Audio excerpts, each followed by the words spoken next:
Hi, hello, welcome to Competitive Cracker. It's me, Vishnu Ashok. അപ്പോൾ നല്ല രീതിയിലുള്ള ഒരു പ്രിപ്പറേഷൻ നിങ്ങൾ കൊടുക്കണം സെറ്റ് എക്സാമിന്. സെറ്റൊക്കെ വളരെ ഇമ്പോർട്ടൻ്റ് ആയിക്കൊണ്ടിരിക്കുകയാണ്. ഇനിയിപ്പം നമ്മുടെ ലയനമൊക്കെ വരികയാണ്. ലയനമൊക്കെ ഖാദർ കമ്മിറ്റി റിപ്പോർട്ട് അനുസരിച്ച് ലയനമൊക്കെ വന്നു കഴിയുമ്പോഴത്തേക്കിന് വളരെയധികം പ്രാധാന്യമുള്ള ഒന്നായി മാറും നമ്മളുടെ സെറ്റ് എന്ന് പറയുന്നത്. അപ്പോൾ അതുകൊണ്ട് തന്നെ അതൊക്കെ മുന്നിൽ കണ്ണുകൊണ്ട് നിങ്ങൾ എന്ത് ചെയ്യുക, നല്ല രീതിയിൽ പഠിച്ചു തുടങ്ങുക. ഇത്തവണത്തെ തന്നെ സെറ്റ് നിങ്ങൾക്ക് ക്രാക്ക് ചെയ്തെടുക്കാനായിട്ട് പറ്റട്ടെ. അപ്പോൾ സെറ്റ് കൊമേഴ്സിൽ വരാൻ സാധ്യതയുള്ള ഇമ്പോർട്ടൻ്റ് ആയിട്ടുള്ള കുറച്ച് ക്വസ്റ്റ്യനുകളാണ് നമ്മൾ ഇന്ന് ഡിസ്കസ് ചെയ്യാൻ പോകുന്നത്. അപ്പോൾ ഈ ക്വസ്റ്റ്യനുകൾ ഡിസ്കസ് ചെയ്യുമ്പോൾ നിങ്ങൾക്ക് ആ ഒരു ഏരിയ കംപ്ലീറ്റ് ആയിട്ട് മനസ്സിലാകാനായിട്ട് പറ്റും. അതുകൊണ്ട് എല്ലാ ക്വസ്റ്റ്യനും എന്ത് ചെയ്യുക, നമ്മളോടൊപ്പം തന്നെ നിങ്ങളും ചെയ്യാനായിട്ട് ശ്രമിക്കുക. നമ്മൾ ക്വസ്റ്റ്യൻ പറയുമ്പം നിങ്ങൾ എന്ത് ചെയ്യുക, മാർക്ക് ചെയ്ത് പോകാനായിട്ട് ശ്രമിക്കുക. ഓക്കെ ആണല്ലോ, നമുക്ക് സ്റ്റാർട്ട് ചെയ്യാം. ക്വസ്റ്റ്യൻ ആണ് അസേർഷൻ റീസൺ ടൈപ്പ് ക്വസ്റ്റ്യനുകൾ. ഇപ്പോൾ സാധാരണയായിട്ട് നമുക്ക് കോമ്പറ്റേറ്റീവ് ആയിട്ടുള്ള എക്സാമുകൾക്കെല്ലാം കണ്ടുവരുന്ന ഒന്ന് തന്നെയാണ്. അപ്പോൾ നോക്കിയേ, ആദ്യത്തെ ക്വസ്റ്റ്യൻ എന്താണ്, അസേർഷൻ ആയിട്ട് തന്നേക്കുന്നത് ഇതിനെ പറ്റിയാണ്, മാസ്ലോയുടെ നീഡ് ഹയറാർക്കിക്കൽ തിയറിയെ പറ്റിയാണ്. അപ്പോൾ മാസ്ലോയുടെ നീഡ് ഹയറാർക്കിക്കൽ തിയറി നമുക്കറിയാം അല്ലേ, മോട്ടിവേഷൻ തിയറികൾക്കകത്ത് ഏറ്റവും പ്രാധാന്യമുള്ള ഒരു തിയറിയാണ് എന്ന് പറയുന്നത് മാസ്ലോസ് നീഡ് ഹയറാർക്കിക്കൽ തിയറി. ഇത് നമ്മളുടെ എന്താണ്, ഫസ്റ്റ് പേപ്പറിൻ്റെ അകത്ത് അല്ലേ, പേപ്പർ 1ൻ്റെ അകത്ത് സൈക്കോളജി ഏരിയയ്ക്കകത്തും ഇത് വരുന്നുണ്ട്. അപ്പോൾ അതുകൊണ്ട് തന്നെ ഈ ഒരു ഏരിയ നമ്മൾ എന്ത് ചെയ്യണം, കംപ്ലീറ്റ് ആയിട്ട് തന്നെ ഡീറ്റെയിൽ ആയിട്ട് തന്നെ പഠിക്കണം. അങ്ങനെയാണെങ്കിൽ നമുക്ക് എന്താണ്, രണ്ട് ഏരിയയിലും കോമൺ ആയിട്ട് വരുന്ന ഒരു ടോപ്പിക് ആയതുകൊണ്ട് തന്നെ അതിൽ നിന്ന് ക്വസ്റ്റ്യൻ വരാനുള്ള സാധ്യത കൂടുതലാണ്. നമുക്കത് പിക്ക് ചെയ്തെടുക്കാനായിട്ട് പറ്റുകയും വേണം. ഓക്കെ ആണല്ലോ. അപ്പോൾ അസേർഷൻ ആയിട്ട് തന്നേക്കുന്നത് എന്താണ്, according to Maslow's need hierarchical theory അല്ലെങ്കിൽ need theory, then self actualization needs are the highest level of human needs and are considered growth need അല്ലേ. ഏറ്റവും ഹയസ്റ്റ് നീഡായിട്ട് മാസ്ലോയുടെ നീഡ് ഹയറാർക്കിക്കൽ തിയറിയിൽ ഏറ്റവും ഹയസ്റ്റ് നീഡായിട്ട് കൺസിഡർ ചെയ്യുന്ന നീഡാണ് ഏതെന്നാ പറഞ്ഞേക്കുന്നത്, സെൽഫ് ആക്ച്വലൈസേഷൻ നീഡ്. അപ്പം നമുക്ക് ആ മാസ്ലോയുടെ നീഡ് ഹയറാർക്കിക്കൽ തിയറി പഠിച്ചിട്ടില്ല, ഇങ്ങനെ ഒരു ത്രികോണം വരച്ച് വെച്ചിട്ടല്ലേ നമ്മളിങ്ങനെ എന്താണ് നീഡ്, ഓരോ നീഡുകളും, അതായത് എന്താണ് ആദ്യത്തെ നീഡ് സാറ്റിസ്ഫൈ ചെയ്ത് കഴിഞ്ഞാൽ അടുത്ത നീഡിലേക്ക് പോകും. അങ്ങനെ നമ്മൾ പഠിച്ചിട്ടുള്ളതാണ്, ഓരോ നീഡുകളും പഠിച്ചിട്ടുള്ളതാണ്. അതിൽ ഏറ്റവും ഹയസ്റ്റ് ആയിട്ടുള്ള നീഡ് അല്ലേ, ഏറ്റവും ഹയസ്റ്റ് ആയിട്ടുള്ള നീഡാണ് ഏതെന്ന് പറഞ്ഞിരിക്കുന്നത്, സെൽഫ് ആക്ച്വലൈസേഷൻ നീഡ് എന്നാണ് പറഞ്ഞിരിക്കുന്നത്. അതാണ് അസേർഷൻ ആയിട്ട് പറഞ്ഞത്. അതിനെ എന്തായിട്ട് കൺസിഡർ ചെയ്യാറുണ്ട്, ഗ്രോത്ത് നീഡായിട്ട് കൺസിഡർ ചെയ്യുമെന്നാണ് പറഞ്ഞിരിക്കുന്നത്. റീസൺ ആയിട്ട് പറഞ്ഞിരിക്കുന്നത് എന്താണ്, Maslow's need suggest that the unfulfilled need in the hierarchy driven human behaviour while fulfilled need loses their power to motivate അല്ലേ. അതായത് എന്താണ്, ഒരു നീഡ് സാറ്റിസ്ഫൈ ചെയ്ത് കഴിഞ്ഞാൽ അല്ല, ഒരു നീഡ് ഫുൾഫിൽ ചെയ്ത് കഴിഞ്ഞാലാണ് ഉടനെ എന്ത് ചെയ്യുന്നത്, അടുത്ത നീഡിലേക്ക് പോകുന്നത്. അങ്ങനെയാണ് മാസ്ലോയുടെ നീഡ് ഹയറാർക്കിക്കൽ തിയറി പോകുന്നത്. അതിൻ്റെ ഏറ്റവും അൾട്ടിമേറ്റ് ആയിട്ടുള്ള നീഡാണ് ഏതെന്ന് പറയുന്നത്, സെൽഫ് ആക്ച്വലൈസേഷൻ നീഡ്. അങ്ങനെയാണ് എങ്കിൽ ഈ ഓപ്ഷൻ്റെ അകത്ത് ഏത് ആൻസർ ആയിട്ട് വരും, അസേർഷനും റീസണും കറക്റ്റ് ആണ്. റീസൺ എന്ത് ചെയ്യുന്നുണ്ട്, അസേർഷനെ സാധൂകരിക്കുന്നുണ്ട് അല്ലേ. അപ്പോൾ ഓപ്ഷൻ ഏതാണ്, ഓപ്ഷൻ എ ആണ് ആൻസർ ആയിട്ട് വരുന്നത് അല്ലേ. ഓപ്ഷൻ എ ആണ് ആൻസർ ആയിട്ട് വരുന്നത്. നമുക്ക് നോക്കാം.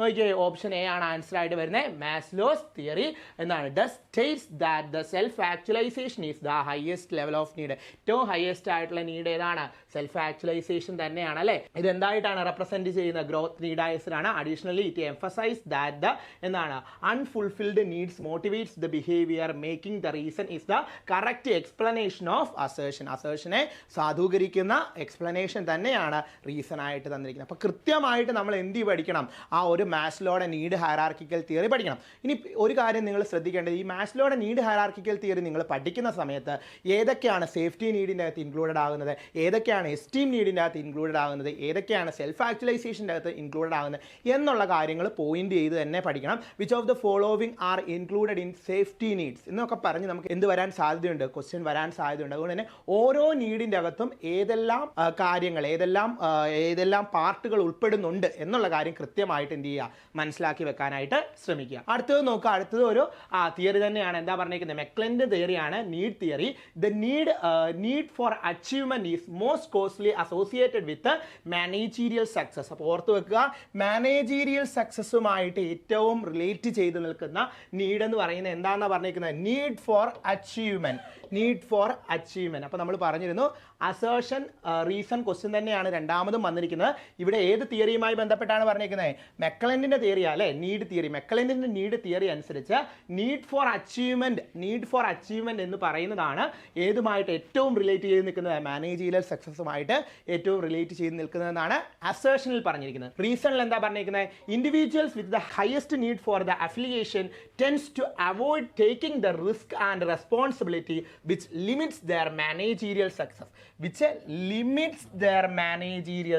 മാനേജീരിയൽ സക്സസിനെ ലിമിറ്റ് ചെയ്യുന്നുണ്ട്. അപ്പോൾ നോക്കിയേ, അസേർഷനും റീസൺ അസേഷനെ സാധൂകരിക്കുന്ന രീതിയിലുള്ള റീസൺ ആണോ തന്നിരിക്കുന്നത്? കറക്റ്റായിട്ട് മനസ്സിലാക്കി വെച്ചോണം. അസേഷൻ്റെ അകത്ത് പറയുന്നത് മെക്കലിനിയൻ നീഡ് തിയറി അനുസരിച്ച് എന്താണ്, നീഡ് ഫോർ അച്ചീവ്മെന്റ് ആണ് ഏറ്റവും ക്ലോസ് ആയിട്ട് മാനേജീരിയൽ സക്സസിനോട് അസോസിയേറ്റ് ചെയ്ത് നിൽക്കുന്നതെന്നാണ് പറഞ്ഞിരിക്കുന്നത്. റീസൺ ആയിട്ട് പറഞ്ഞിരിക്കുന്നത് individual with the high need for affiliation tends to avoid taking the risk and responsibility. അതായത് ഹൈ നീഡ് ഫോർ അഫിലിയേഷൻ എന്ത് ചെയ്യുന്നുണ്ടെന്നാണ് പറഞ്ഞേക്കുന്നത്, avoid the taking risk and responsibility. റിസ്ക്കും റെസ്പോൺസിബിലിറ്റീസും ഒക്കെ ടേക്ക് ചെയ്യുന്നതിന് എന്ത് ചെയ്യുന്നുണ്ട്, അവോയ്ഡ് ചെയ്യുന്നുണ്ട്. Which limits their managerial success. അത് എന്തിന് കാരണമാകുന്നു, മാനേജീരിയൽ സക്സസിലേക്ക് എത്തുന്നതിനെ ലിമിറ്റ് ചെയ്യുന്നുണ്ടെന്നാണ് പറഞ്ഞിരിക്കുന്നത്. അപ്പോൾ അസേഷനും റീസണും ഒന്ന് വായിച്ചു നോക്കി. അപ്പോൾ കറക്റ്റായിട്ട് നോക്കിയാൽ ഏതാ ഓപ്ഷൻ വരുന്നത്, ആൻസർ ഏതാ മക്കളെ വരുന്നേ? കറക്റ്റായിട്ട് മാർക്ക് ചെയ്തേ. ഏതാണ്? ഓപ്ഷൻ എ ആണോ? Both the assertion and reason are true and reason is the correct explanation of assertion ആണോ? Both the assertion and reason are true but reason is not correct explanation of assertion ആണോ?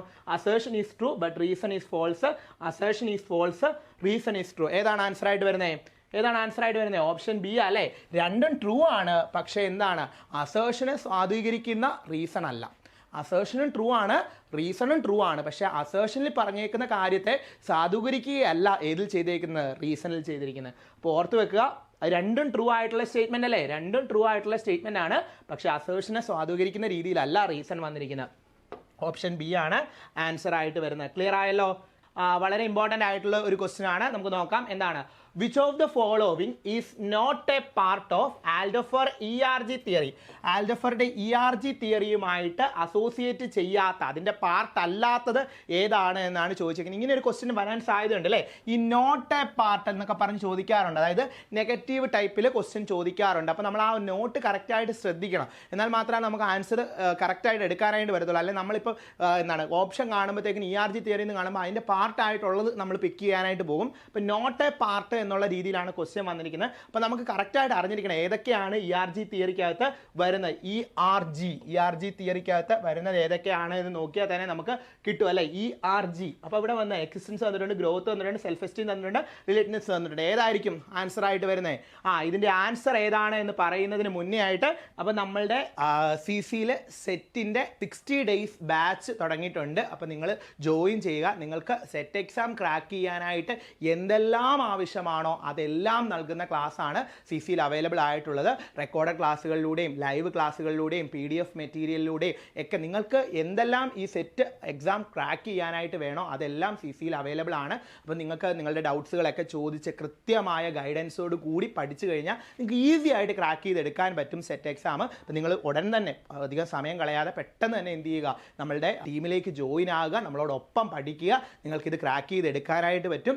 ഉറപ്പായിട്ടും എന്ത് ചെയ്യുക, join ചെയ്യാനായിട്ട് ശ്രമിക്കുക കേട്ടോ. താഴെ കാണുന്ന നമ്പറിൽ നിങ്ങൾ എന്ത് ചെയ്യുക, കോൺടാക്റ്റ് ചെയ്യുക. അപ്പോൾ നിങ്ങൾക്ക് എന്ത് ചെയ്യാനായിട്ട് പറ്റും, ഈ ഒരു ഈ നമ്മളോടൊപ്പം തന്നെ പഠിച്ച് നിങ്ങൾക്ക് ഈ ഒരു എക്സാം നേടിയെടുക്കാനായിട്ട് പറ്റും. വിദഗ്ധരായ അധ്യാപകരുടെ പിന്തുണയോടുകൂടി നിങ്ങൾ പഠിക്കുമ്പം നിങ്ങൾക്ക് ഉറപ്പായിട്ടും ഈ എക്സാം നേടിയെടുക്കാനുള്ള എല്ലാ സാഹചര്യങ്ങളും സൃഷ്ടിച്ച് തരുന്നതായിരിക്കും. ഓക്കെ, എനിവേ നമുക്ക് ബാക്കി ക്വസ്റ്റ്യനിലേക്ക് നോക്കാം. നമ്മൾ പറഞ്ഞുകൊണ്ടിരുന്നത് ഏതായിരുന്നു? ERG തിയറിയുമായിട്ട് അസോസിയേറ്റ് ചെയ്ത് നിൽക്കാത്തത് ഏതാണ് എന്നുള്ളതായിരുന്നു. ആൻസർ വരുന്നത് സെൽഫ് എസ്റ്റീം അല്ലേ?